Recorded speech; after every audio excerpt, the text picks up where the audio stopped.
Darjeeling variety আপনার একটু late. হ্যাঁ, এটা এখনই আমরা মিষ্টতাটা পাবো না, কেবল কালার আসতেছে।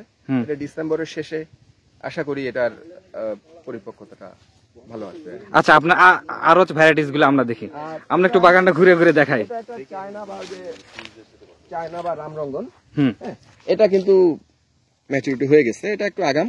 এটা আরো 7-8 দিন আগে থেকে বা 10 দিন আগে থেকে আসলে এটার মিষ্টতা চলে আসছে। আচ্ছা, এটা সাধারণত কয়টায় 1 কেজি হয় বা বাজারে ঝুরি কমলা গুলো পাওয়া যায় সেটাই কিনা? এটা 20 থেকে 25টা। আচ্ছা, 20 থেকে 25, 18-20 কেজি হবে। আচ্ছা, এই সাইডে মনে হচ্ছে পুরো দার্জিলিং। না না, বলতেছি দার্জিলিং এর মতো অবস্থা। আমি এতটা আশাবাদী ছিলাম না। হ্যাঁ, যদি থাকতাম তাহলে হয়তো আরেকটু যত্ন নেওয়ার সুযোগ হইতো। তো নিরাশ করে নাই এটা, মানে আমরা তাকে যা দিছি তার থেকে বেশি সে দিচ্ছে আর কি আমাদের।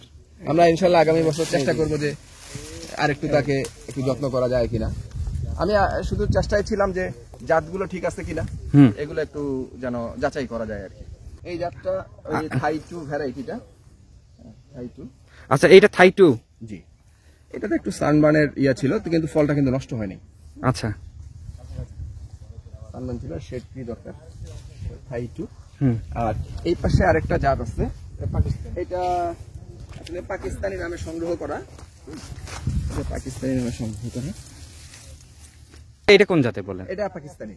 আচ্ছা, এইটা পাকিস্তানি, পাকিস্তানি নামে সংগ্রহ করা আসলে। আচ্ছা, পাকিস্তানি নামে সংগ্রহ করা। বড় ভাই একটা কোশ্চেন, লাস্ট একটা কোশ্চেন, সবগুলো জাতের মধ্যে আপনি কোনটাকে বেস্ট মনে করতেছেন? আসলে যদি টাইমিংটা হিসাব করা যায় সবগুলো জাতি কোনোটাই খারাপ না। যেমন আমরা যদি একটা আগাম ধরি তাহলে রামরঙ্গনটা, এরপরে থাই টু, এরপরে পাকিস্তানিটা, এবং সবার শেষে মিষ্টতা আসতেছে দার্জিলিং। এখন পর্যন্ত যে জাতগুলো ভালো ফলন দিচ্ছে বা আমরা বাগান করতেছি। আরেকটা কোশ্চেন, এগুলো কখন থেকে হারভেস্ট করা শুরু হয় এবং শেষ হয় কখন? রামরঙ্গন যদি ধরেন ওটা নভেম্বরের 15 তারিখের পর থেকেই মোটামুটি হারভেস্ট করা যাবে। থাই টু বা পাকিস্তানিটা ডিসেম্বরের ফার্স্ট উইক থেকে ডিসেম্বর পর্যন্ত। আর এরপরে আমরা দার্জিলিং মার্কেটিং করতে পারবো জানুয়ারি মাস পর্যন্ত। তো এই হিসাবে দেখা যায় যে 2-2.5 মাস আমাদের কিন্তু এই কমলা বাজারে থাকার কথা। মোহাম্মদ শাখাত হোসেন, আমি উপপরিচালক হর্টিকালচার সেন্টার রামগড় খাগড়াছড়ি।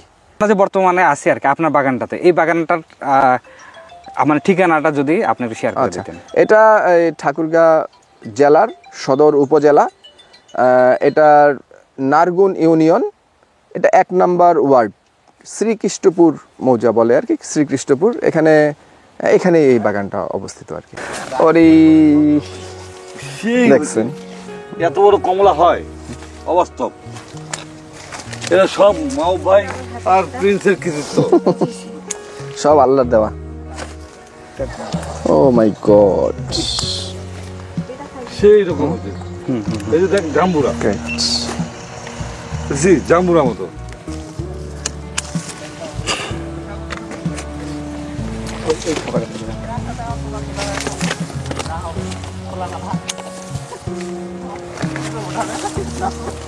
কতগুলা ধরছে এক ঠোকায়।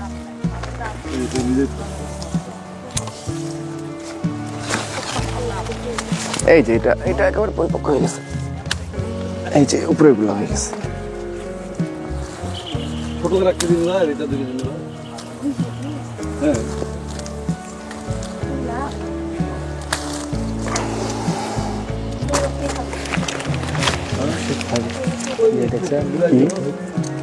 গোবর লাগাইছিস, কলম করে দিন না, ওইভাবে হবে না।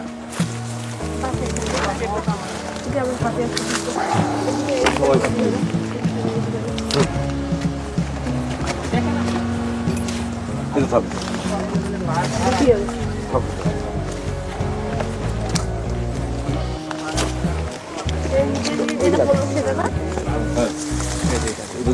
পাকা থাক, ঠোকাটা থাক।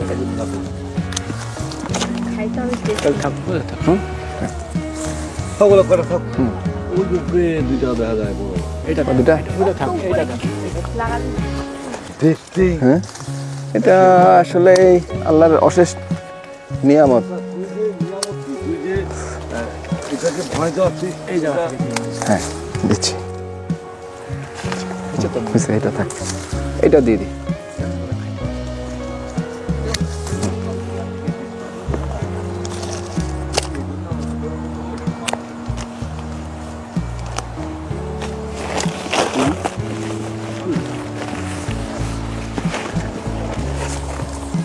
এগুলো